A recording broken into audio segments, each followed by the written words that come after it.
The unexpected arrival. The gleaming spires of the Galactic Academy pierced the pink sky of Centauri Prime, their crystalline structures refracting the light of twin suns. It was orientation day, and the grounds buzzed with the excited chatter of new students from 1,000 different worlds.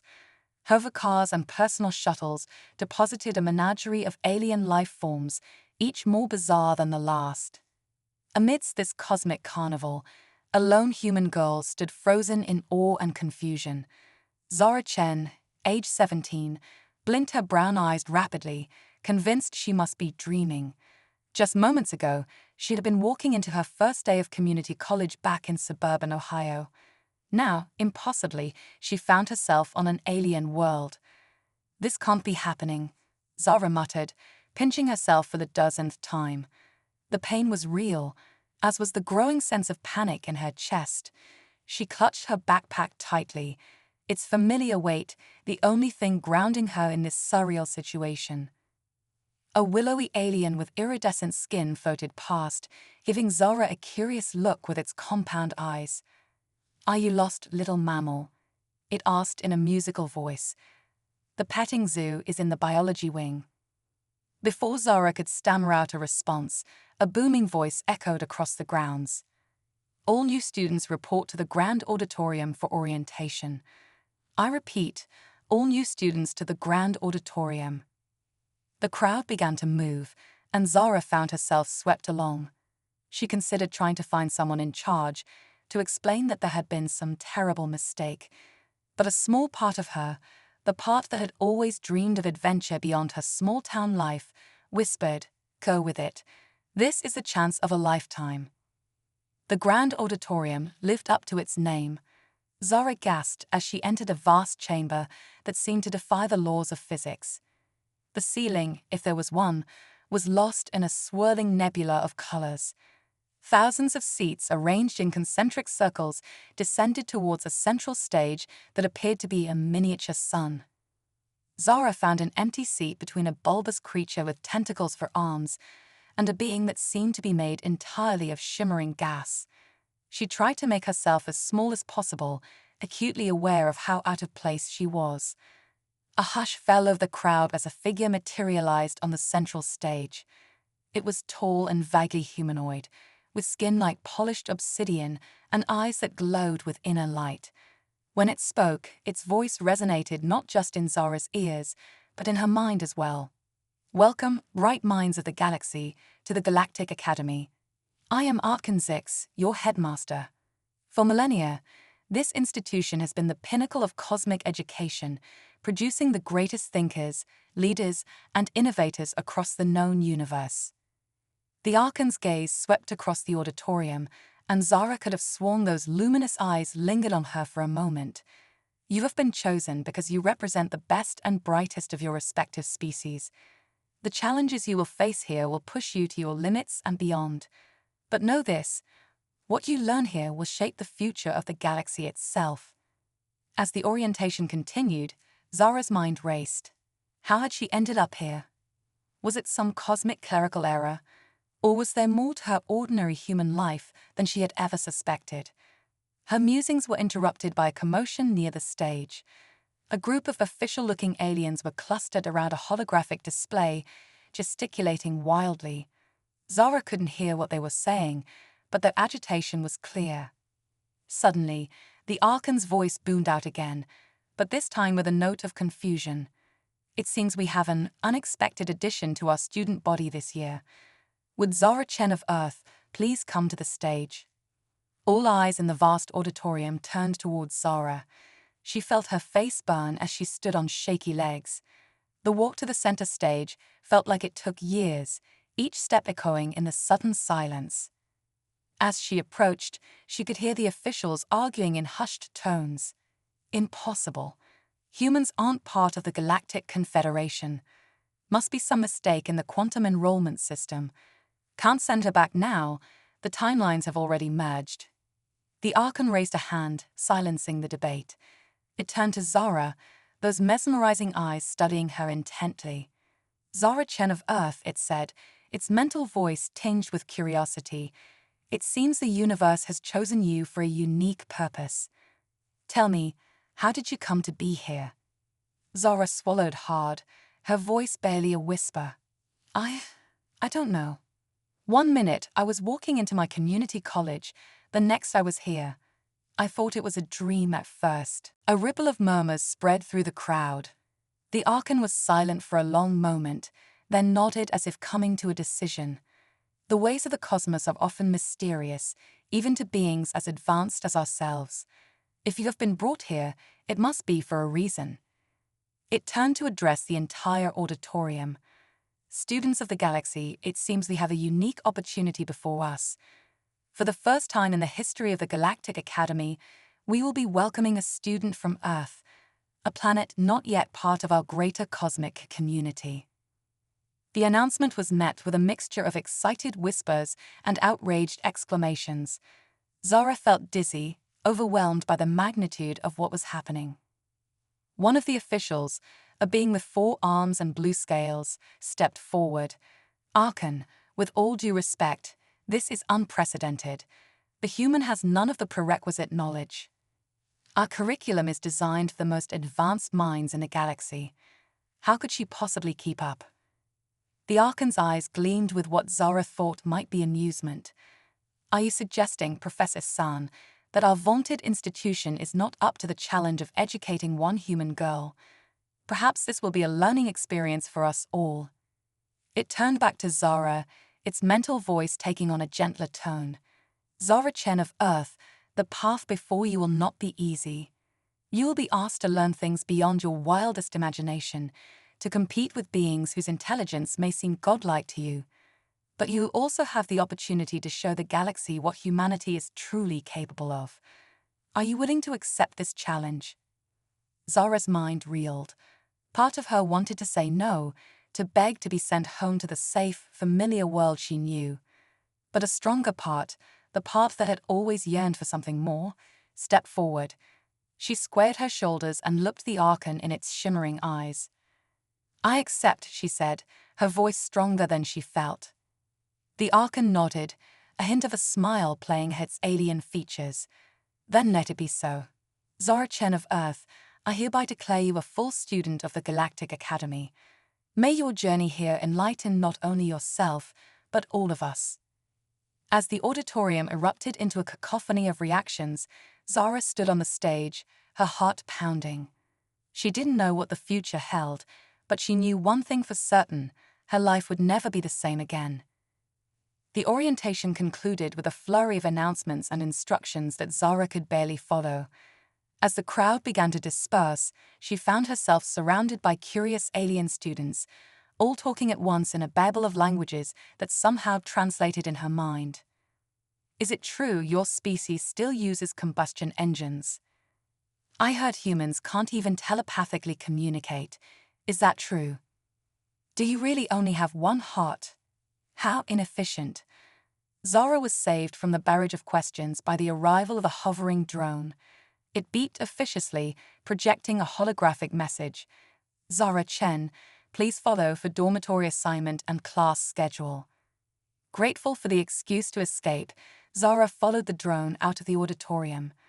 As they glided through corridors that seemed to defy Euclidean geometry, she caught glimpses of wonders that made her head spin.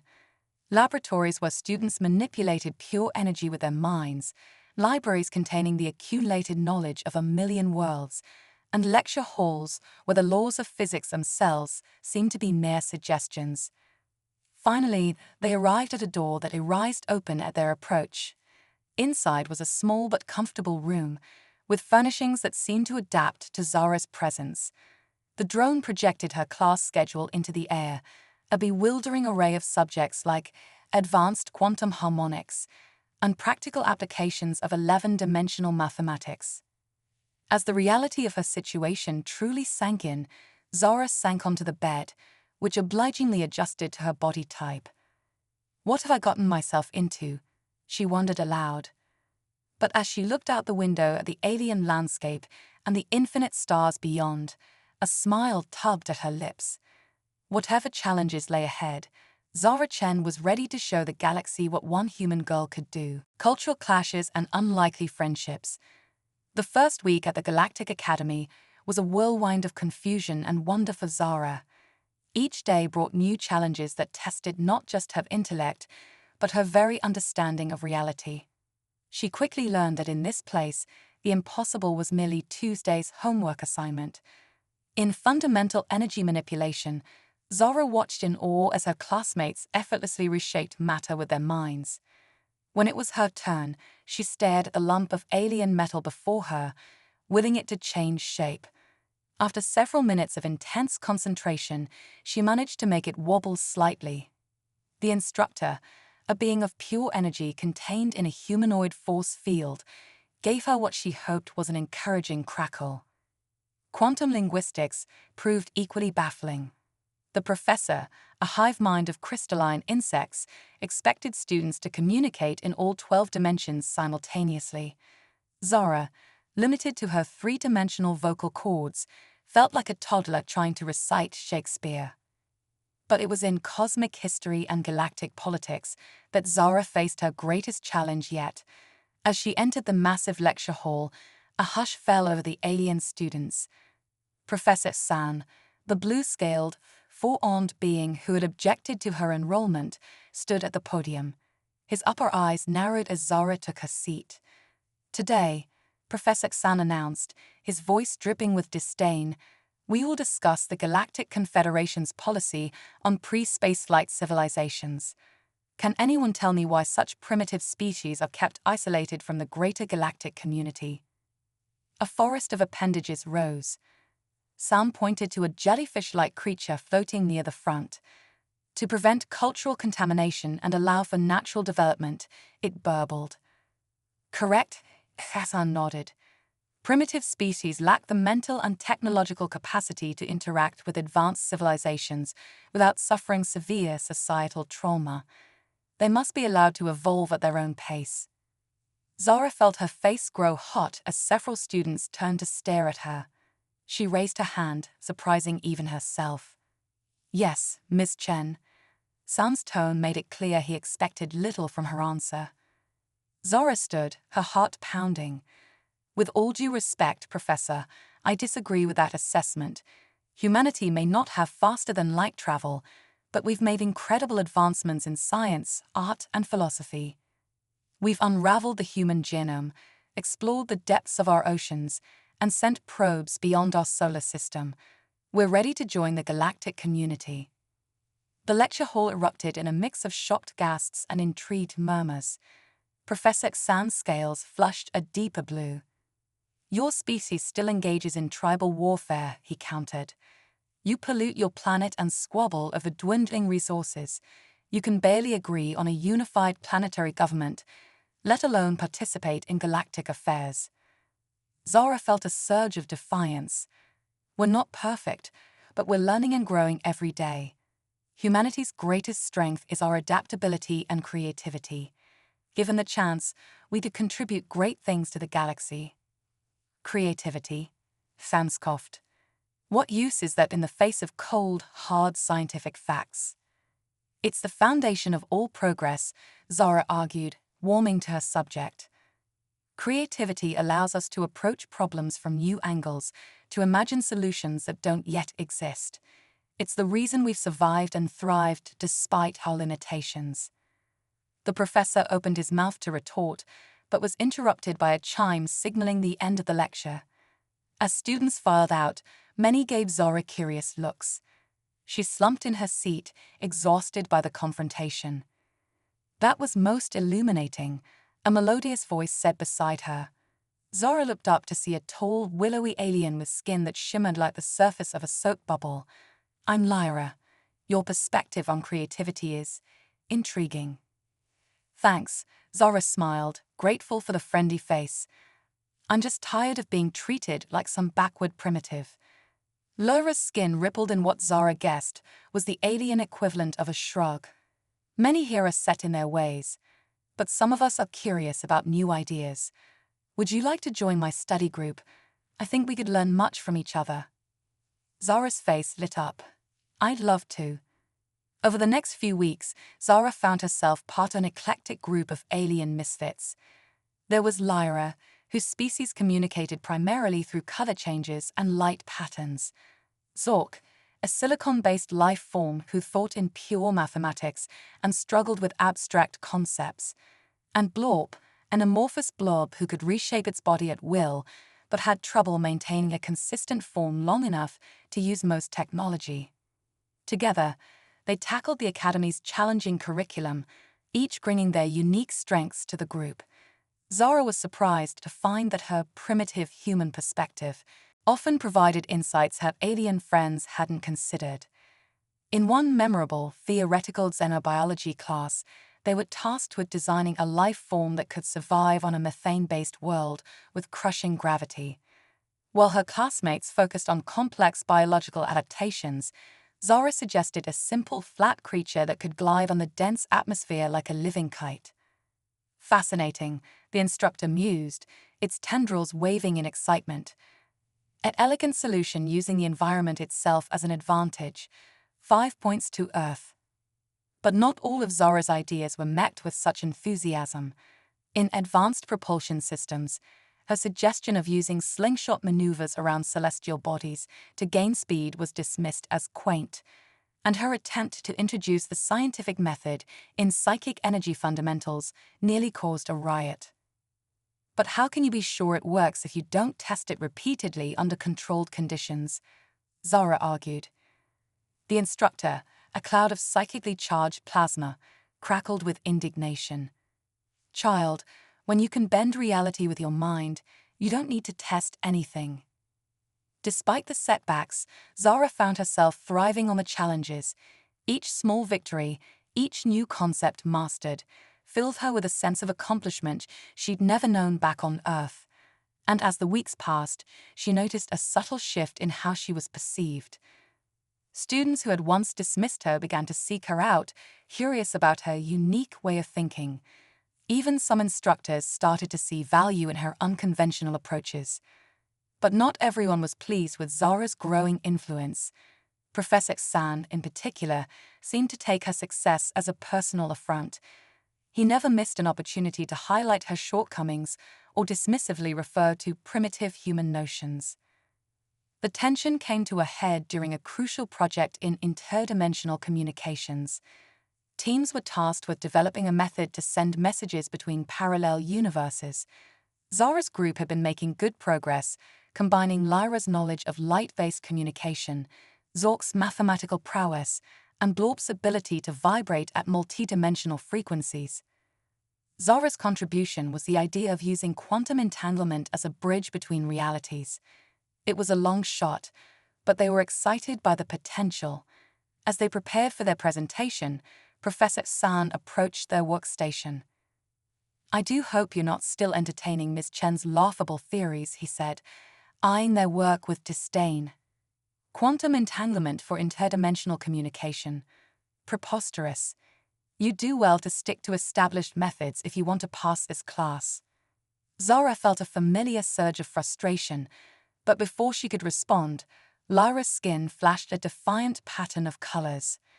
"With respect, Professor," Lyra's translator conveyed, "we believe Zara's ideas have merit. We've done the calculations, and while unconventional, the theory is sound." San's scales darkened ominously. "I see Ms. Chen's corrupting influence has spread further than I thought. Very well, proceed with your doomed project, but don't say I didn't warn you." As he stormed off, Zara turned to her friends with worry. "Maybe he's right. We should play it safe. I don't want you guys to fail because of me." Zork's crystalline form vibrated in what Zara had learned was laughter. Failure is statistically inevitable in 99.97% of all new scientific endeavors. It is how we learn. Blorp oozed agreement, forming a tendril to pat Zara's shoulder. "Your ideas make brain stuff tingle in good ways. We continue." Heartened by their support, Zara threw herself into the project with renewed determination.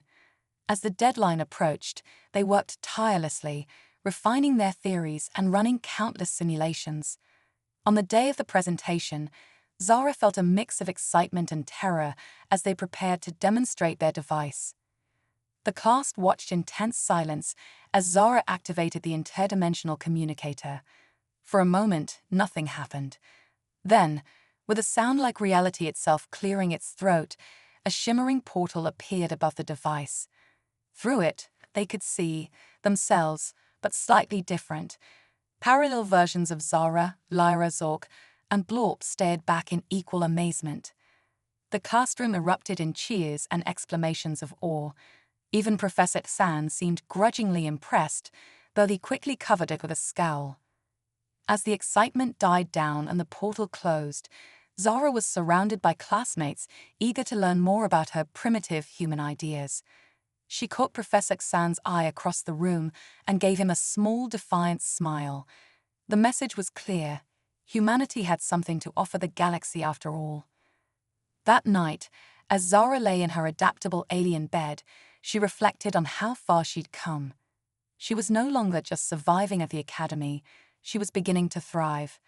But as she drifted off to sleep, she couldn't shake the feeling that her greatest challenges and opportunities still lay ahead. The human approach. As Zara's first semester at the Galactic Academy progressed, her reputation as a creative problem solver grew. What had initially been seen as primitive human thinking was now recognized as a valuable alternative perspective. Students from across the galaxy sought her out for study sessions, eager to learn her unconventional approaches. However, this growing influence didn't sit well with everyone. A faction of conservative faculty members, led by the ever-disapproving Professor San, viewed Zara's methods as a threat to traditional galactic education. They argued that her human intuition had no place in the rigorous, fact-based curriculum of the Academy.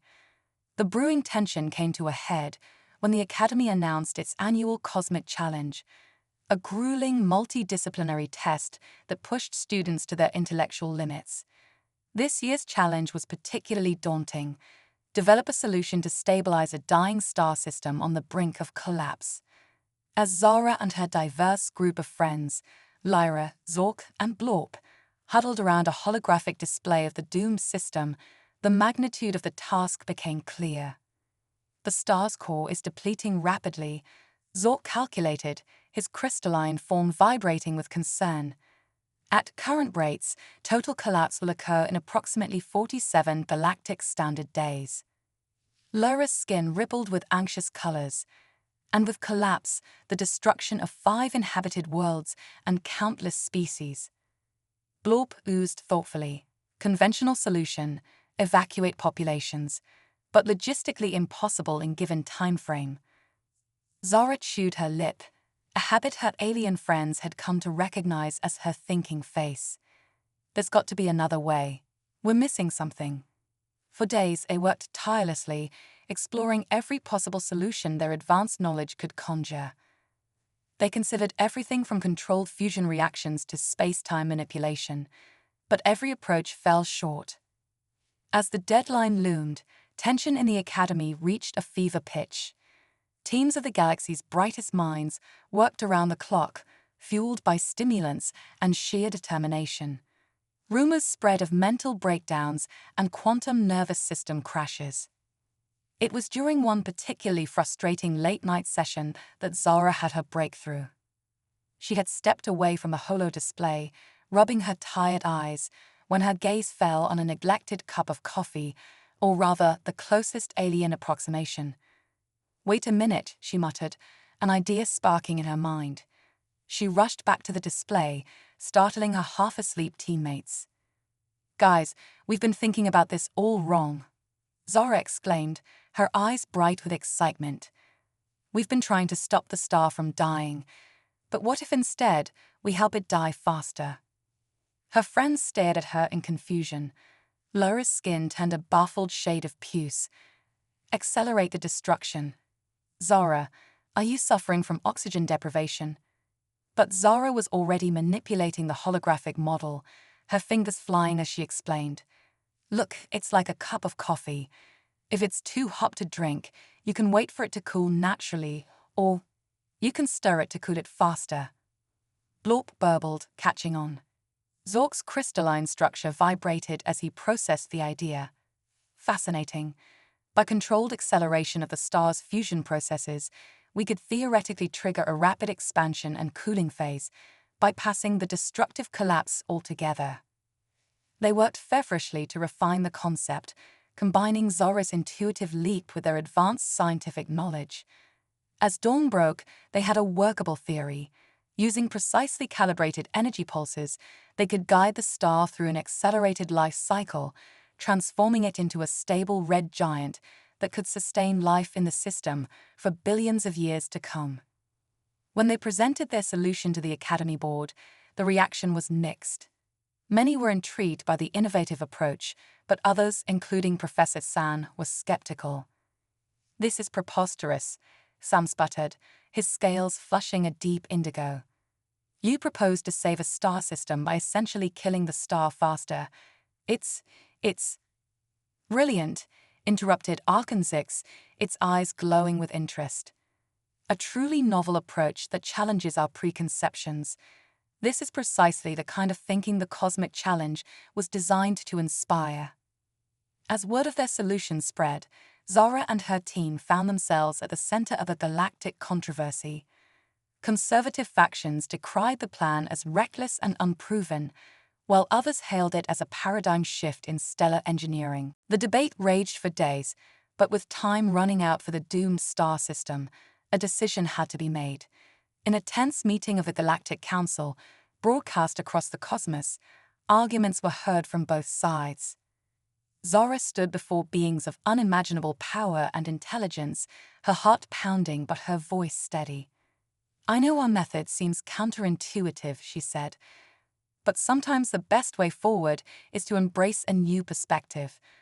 Humanity has faced extinction-level threats before, and each time, it was our ability to think outside the box that saved us.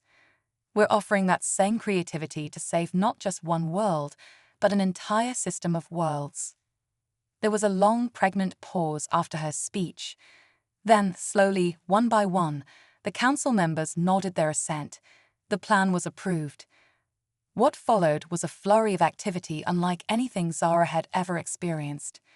Massive energy collectors were repositioned across the galaxy. Fleets of starships converged on the dying system, carrying equipment and personnel.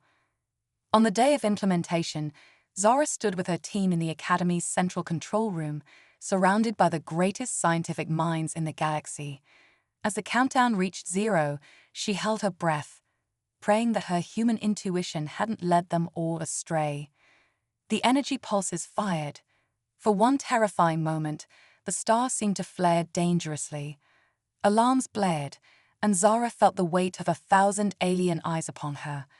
But then, miraculously, the star began to expand and cool, exactly as they had predicted. A cheer went up in the control room, echoed across countless worlds. They had done it.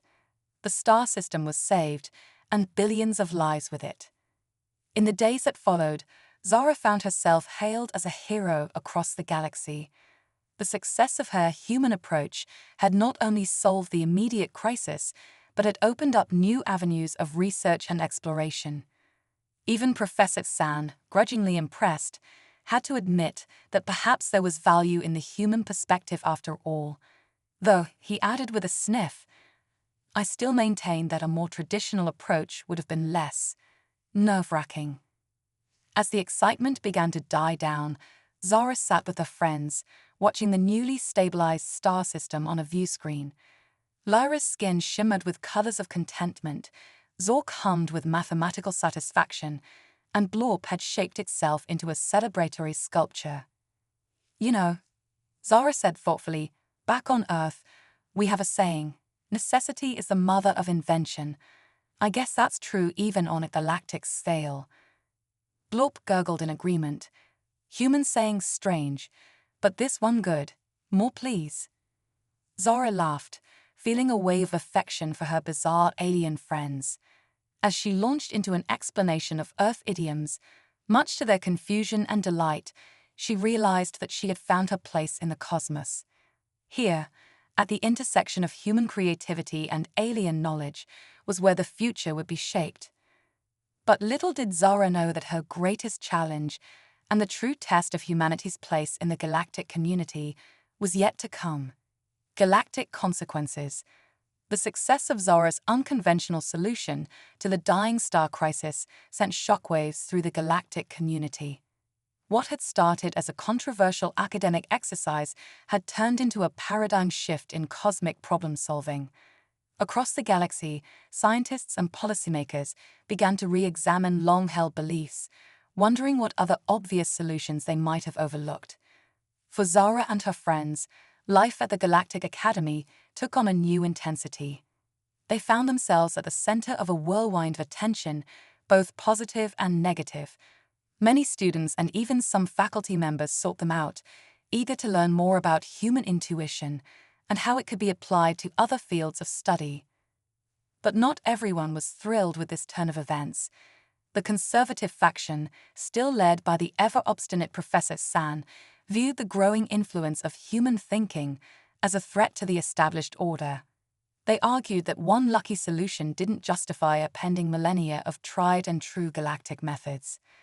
As Zara walked to class one day, she overheard a heated debate between two instructor beings. One, a shimmering cloud of sentient gas, the other a towering plant-like entity. "Cannot deny the results," the gas being was saying, its voice a melodious whisper. "The human's approach saved billions of lives." The plant being rustled irritably. "At what cost?" Now every student thinks they can ignore established protocols and just go with their gut. It's chaos. Zara quickened her pace, her face flushing. She hadn't asked for this responsibility, but now it seemed the entire future of galactic education was somehow resting on her shoulders. The tension came to a head during a high-level faculty meeting. Zara and her team had been invited to present their findings on the star-saving technique, with the goal of incorporating aspects of human problem-solving into the curriculum. As they prepared their presentation, Professor San burst into the room, his scales a turbulent mix of colors. "This has gone far enough," he declared, waving a data pad.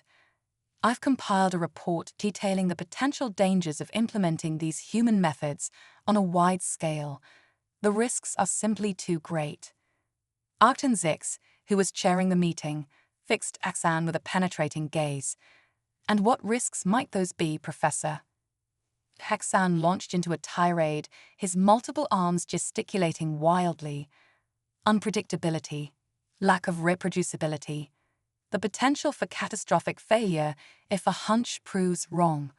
We're talking about the foundational principles of galactic civilization here. We can't gamble our future on the intuitions of a species that still thinks digital watches are a pretty neat idea. The room erupted into chaos, with faculty members arguing loudly in a cacophony of languages and communication methods. Zara felt overwhelmed, but then she felt a gentle touch on her arm. It was Lyra, her skin pulsing with calming colors. "Perhaps," Lyra's translator voiced, "it is time to show them what human intuition, combined with galactic knowledge, can really do." Zara nodded, taking a deep breath. She stepped forward, and to her surprise, the room fell silent. "I understand your concerns," she began, her voice steady despite her nerves.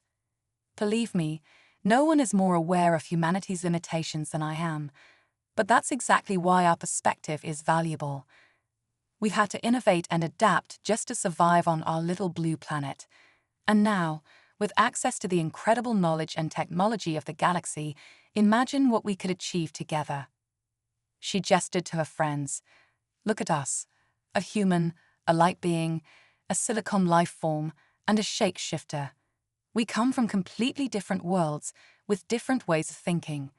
But by combining our strengths, we solved a problem that stumped the greatest minds in the galaxy.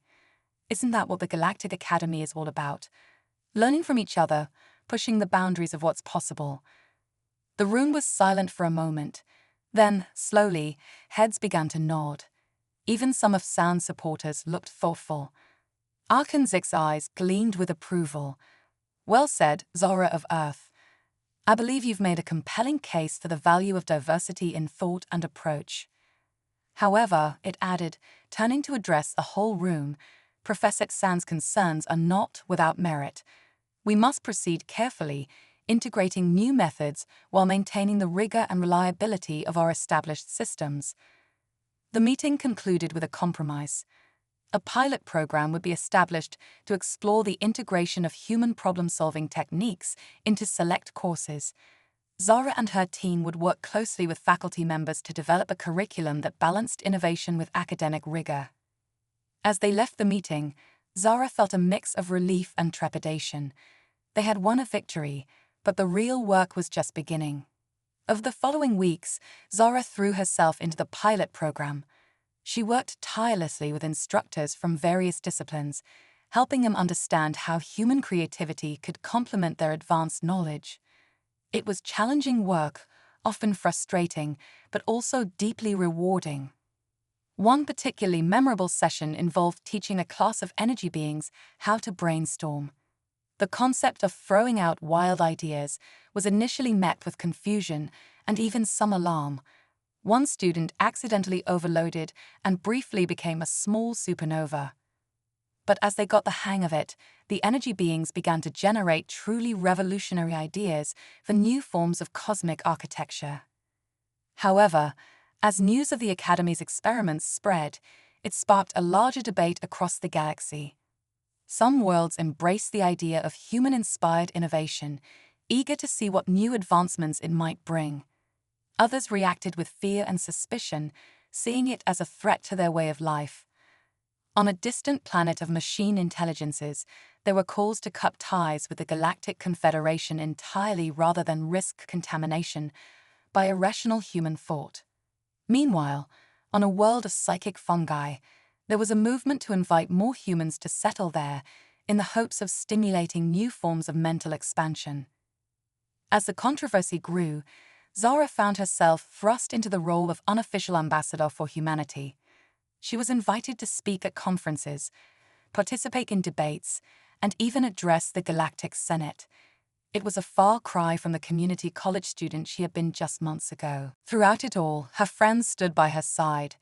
Lara's calm wisdom, Zork's logical analysis, and Blorp's unconventional perspectives helped her navigate the complex waters of galactic politics.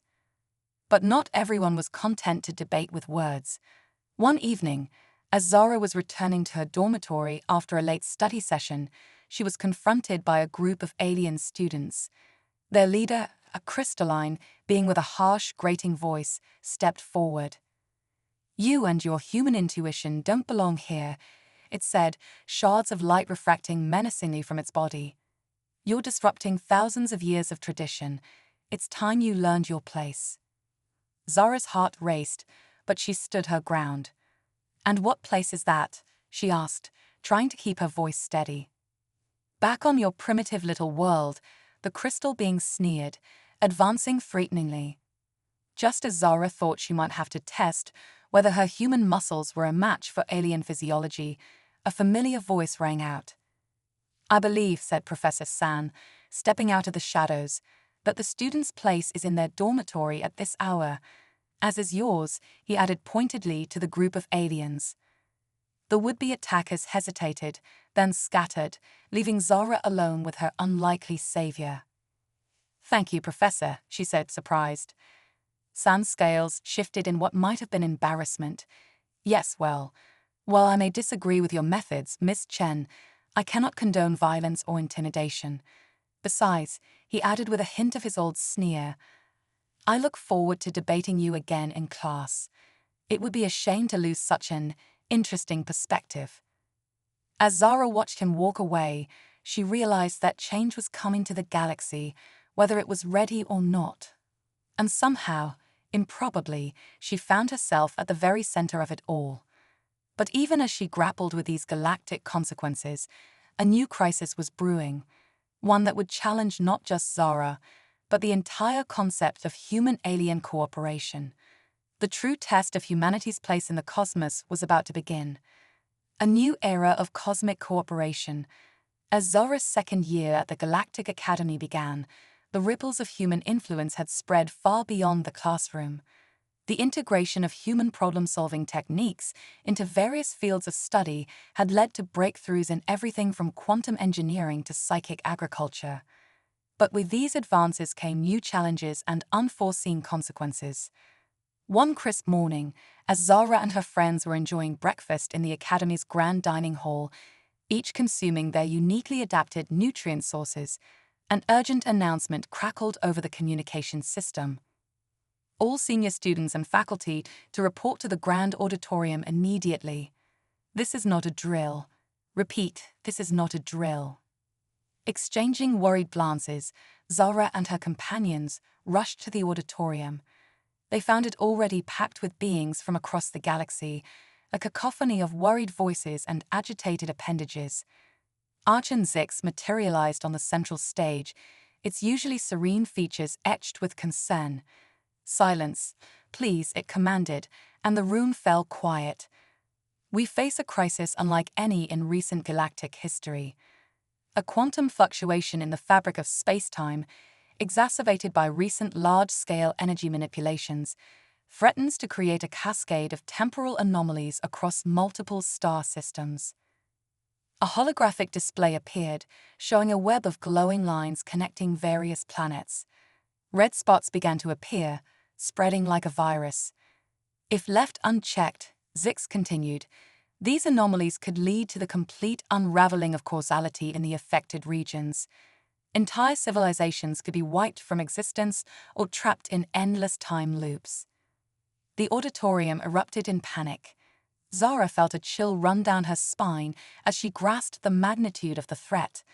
This wasn't just a test or an academic exercise. The fate of countless worlds hung in the balance.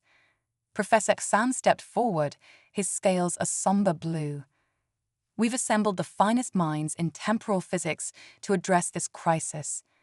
But given the unique nature of the problem, we believe a multidisciplinary approach is necessary." He paused, looking directly at Zara and her friends. "We need your help." In that moment, all the debates about human intuition versus alien logic seemed trivial. This was a challenge that would require every tool at their disposal. The next few days were a blur of feverish activity. Zara found herself working alongside beings she'd only read about in xenobiology textbooks, each bringing their unique perspectives to bear on the problem. Lara's mastery of light-based communications proved invaluable in coordinating efforts across vast distances. Zork's silicon mind crunched impossible equations, searching for patterns in the quantum chaos. Even Blorp's ability to physically reshape itself offered insights into the malleability of space-time. As for Zara, she found herself in the role of creative catalyst, encouraging her alien colleagues to think beyond their specialized fields. "What if we treated time like a fluid?" she suggested during one brainstorming session. "Instead of trying to plug each leak individually, we could redirect the flow." The idea was met with initial skepticism, but it sparked a series of discussions that led to a promising avenue of research. They began to conceptualize a network of temporal stabilizers, devices that could be placed at strategic points throughout the affected systems to smooth out the quantum fluctuations. But as they refined their plans, a new problem emerged. The stabilizers would require an unprecedented amount of energy to function, more than even the combined resources of the Galactic Confederation could provide. It was Blorp who provided the spark for the solution. During a moment of frustration, it had unconsciously shaped itself into a miniature model of the affected star systems. Zara, staring at the living diorama, had an epiphany. "What if we use the stars themselves?" she exclaimed. "We could adapt the technique we used to save that dying star, but instead of accelerating their life cycles, we harness the energy of their natural fusion processes." The room erupted in excited chatter as the implications became clear. It was audacious, potentially dangerous, but it just might work.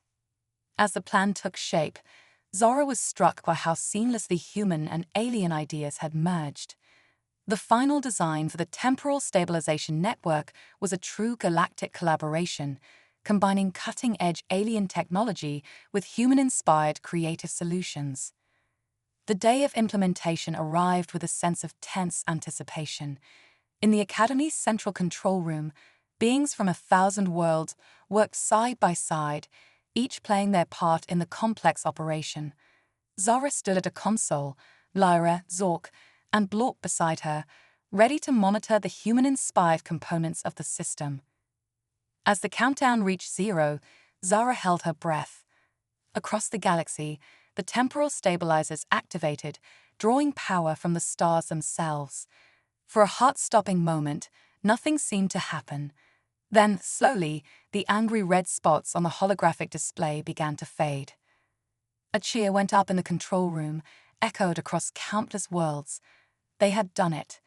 The temporal crisis was averted, and with it, a new era of galactic cooperation was born. In the days that followed, as the full impact of their success became clear, Zara found herself at the center of a whirlwind of activity. There were debriefings, celebrations, and intense discussions about the future of galactic problem-solving. At a grand ceremony held in the Academy's Great Hall, Arch and Zix addressed representatives from across the Confederation. "Today, we stand at the dawn of a new age," it proclaimed. "An age where the strengths of all species, be they ancient and wise or young and bold, are valued and combined. The human approach, with its emphasis on creativity and intuition, has proven to be the missing piece in our cosmic puzzle." Zara, watching from the audience, felt a swell of pride, not just for herself, but for humanity as a whole. They had earned their place among the stars.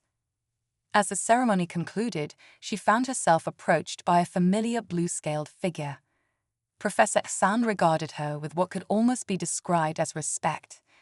"It seems, Miss Chen," he said, his voice gruff but not unkind, "that I may have been hasty in my initial assessment of human potential. Your species has much to offer the galaxy." Zara smiled. "Thank you, Professor. But I think the real lesson here is that we all have something to offer.